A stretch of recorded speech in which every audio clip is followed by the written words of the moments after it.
Hi, some time ago, I posted on Facebook a picture of Q2 323 Craven Terrace, one of the housing projects in the city of New Bern. That's where I grew up. But I was surprised with the number of shares that post received. So then I began to think about my growing up experience in Craven Terrace. I was born in 1962, and many years thereafter, my mama used to tell me that some things I used to say while I was watching television, that was the time of the civil rights movement, et cetera, et cetera, et cetera. And she made a statement that I said, when I grew up, they are not going to treat me that way. So I always think about that in particular. I also think about how I grew up in Craven Terrace and a couple of stories and a couple of experiences I want to share with you. It used to be so hot in Craven Terrace in the unit that we stayed in. I'm sure all over the projects. So I asked my mama one time, I said, why is it that we can't have AC? And she said, well, the government doesn't allow its citizens, residents living in low-income housing, the projects, to have AC. I thought it was so unfair. And so I remember many nights, we would be outdoors with a TV at night, watching TV and trying to get a cool breeze.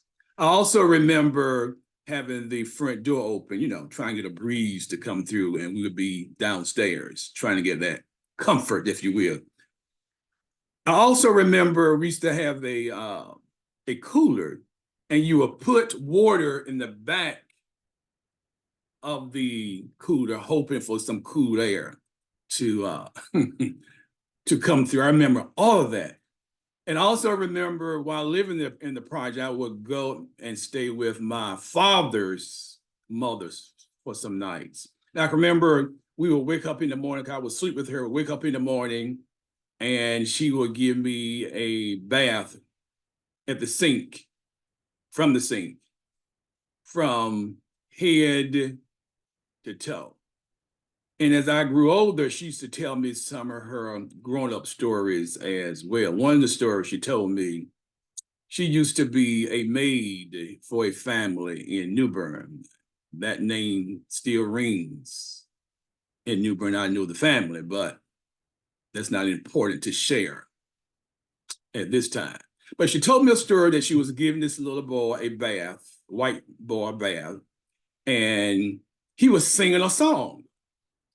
And he sang, catch a nigga by the toe. If he hollers, let him go. So I said, what did you do? What did you say? She said, I just continued to give him a bath. So I remember that story and so many more rich stories that not only my grandmother shared, but my mama and my daddy and my great aunt and aunts as well.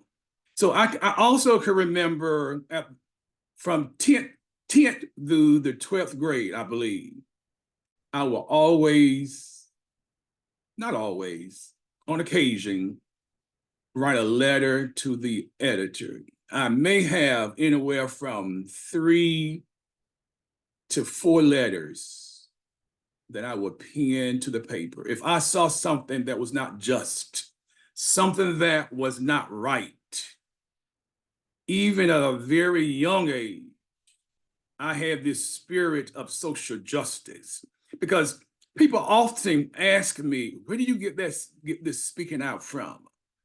It began in Q2 323 Craven Terrace, one of the housing projects in the city of New Bern.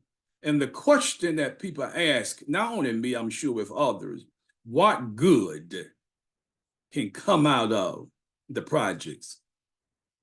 And not only me, absolutely not, but there's so many others. But growing up early in life, I always had a social justice mindset. I have always been, as I can remember, a social worker. That's who I am. So advocacy work, seeing something and speaking out, is who I am. And all those rich stories that those who have shared with me, they are still with me. And so social justice and advocacy and being a social worker to the core, that's who I am. And I am so glad about it. Be well.